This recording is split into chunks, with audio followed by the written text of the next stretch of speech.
আপনারা কিন্তু গণতন্ত্রের প্রতীক আমার সামনে বসে আছে। আপনি কিন্তু গণতন্ত্রকে প্রাতিষ্ঠানিক রূপ দিচ্ছেন।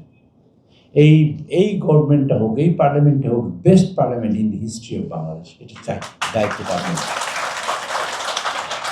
বেস্ট পার্লামেন্টের বানানোর দায়িত্বটা মূলত আপনার। এমপি সাহেব সারাদিন ব্যস্ত থাকে।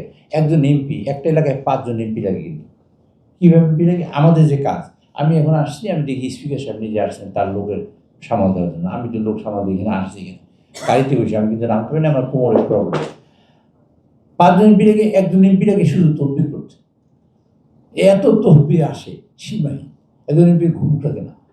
আচ্ছা, তারপর একজন এমপি লাগে এলাকার ডেভেলপমেন্ট কাজে, একজন এমপি লাগে পাশাপাশি বক্তৃতা দিতে, একজন এমপি লাগে এলাকার মানুষের সমস্যা শুনতে, একজন এমপি লাগে বিভিন্ন জিনিসের দেখাশোনা করার জন্য। মানে 4-5 জন এমপি লাগে একটা এলাকায়। রিয়েলি পৃথিবীতে এত বড় কনস্টিটিউয়েন্সি খুব কম আছে বলে আমি মনে করি। ভারতে আছে কিনা আমি জানি না, তবে এই খুব বড় কনস্টিটিউয়েন্সি, যেমন আমার প্রায় 4.5 লাখ ভোটার।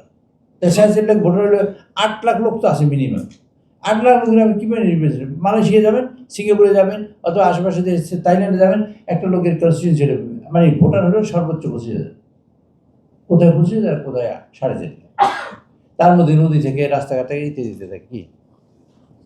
কি না, তো সব মিলিয়ে এই কাজটা আপনারা দায়িত্ব পালন করুন। সেই কারণে ওনরা বসে আছেন, ওনরা এই সাহায্যটা করবেন। This is revenue expenses, this is সম্পূরক। একটা সম্পূরক আছে 2 দিনের জন্য, অর্থাৎ গত বছর যে টাকা খরচ হয়েছে সেই খরচের টাকা অতিরিক্ত। এই মাইকটা কেনার কথা ছিল আমার 20 টাকা, কিন্তু 25 টাকা, 5 টাকা অতিরিক্ত খরচ। এই জন্য একটা সম্পূরক বাজেট আসবে, বাজেট একটা সম্পূরক আসবে, আরটা কিন্তু মূল বাজেট আসবে। তা মূল বাজেটটা 29 তারিখে আমরা 29 তারিখে পাস করবো আমরা ফাইন্যান্স বিল। আর একটা আছে অ্যাপ্রোপ্রিয়েশন, এটা বাংলা কি জানো? অ্যাপ্রোপ্রিয়েশন, নির্দিষ্টকরণ বিল। এইটা আমি পাস করবো 30 তারিখে। এবং 29 তারিখে প্রাইম মিনিস্টার বক্তৃতা দেবেন, অপোজিশন লিডার বক্তৃতা দেবেন, আর ফাইন্যান্স মিনিস্টার বক্তৃতা দেবেন। 30 তারিখে বাজেট পাশে ফাইন্যান্স মিনিস্টার একলা বক্তৃতা দেবেন, আর কোনো নয়। 30 তারিখে এই 30 তারিখে আগে আছে কাটমোশন আছে। কাটমোশন মানে ছাঁটাই প্রস্তাব আছে, সেগুলো আপনার শিখবেন, আপনি নিজে নিজে পরিচয় শিখবেন।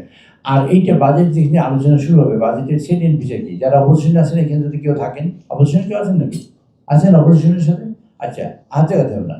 আপনার অপোজিশন যদি থাকেন, আপনার সেখান থেকে শিখবেন যে সরকারকে আটকানো যায় কেমন, মানে অ্যাকাউন্টেবল করা যায় কেমন। আটকানো বলতে কি আপনি কি ধরে নিয়ে আসছেন যে বাড়িতে রাখবেন, তা না। আপনি অ্যাকাউন্টেবল করবেন গভর্নমেন্টকে। আমি একবার কোশ্চেন করেছিলাম, আমাদের সুগার মিল কর্পোরেশন লস, কিন্তু 40 কোটি টাকার একটা বিল আসছে। এটা অনেক আগে 89 প্রশ্নটা করেছিলাম, আমার মনে আছে। বিল আছে 30 কোটি টাকা খরচ করে একটা সুগার মিল করবে। আমি প্রশ্ন করলাম যে মাননীয় স্পিকার, সুগার মিল কর্পোরেশন নিজে লস করে বছরে 20 কোটি 30 কোটি টাকা, আবার 30 কোটি টাকা খরচ করে একটা সুগার মিল করবো কেন? এতগুলো থাকার পরে উত্তর নেই। এর উত্তর কি দেবে বলেন? আপনার কিছু বলি, এর কি উত্তর আছে? এর উত্তর নেই। এটা গভর্নমেন্ট অ্যাকাউন্টেবল করা, গভর্নমেন্ট অসুবিধা করা। আমি একটা বিল পাস হয়েছে, কোস্টগার্ড বিল, সেটা আমার বাংলাদেশ স্বাধীনতার পরে একটা মাত্র বিল পাস হয়েছে আমার, অপোজিশনে আমি তখন বসে স্বতন্ত্র। কোস্টগার্ড বিল ভোট হয়েছে, ভোটে ফর্চুনেটলি আমাদের পাশে যে আজকে কোস্টগার্ডে অনেক কাজ আছে। আমি বলি যে এমপি সাহেব ইকুইপ করবেন এইভাবে যে গভর্নমেন্টকে অ্যাকাউন্টেবল, অপোজিশনের জন্য বলছি এটা, গভর্নমেন্টকে অ্যাকাউন্টেবল করা একটা মানে একটা মানে সেন্সেবল এবং শক্তিশালী অপোজিশন খুব দরকার একটা ডেমোক্রেটিক গভর্নমেন্টকে পরিচালনার জন্য, খুব দরকার। এবং তারা যদি সিনসিয়ারলি এবং তারা যদি অনেস্টলি এটা আলাপ আলোচনা করে এবং সমালোচনা করে, তাহলে গভর্নমেন্ট সবসময় কেয়ারফুল থাকে যাতে আমার কোনো ত্রুটি বিচ্যুতি না হয়।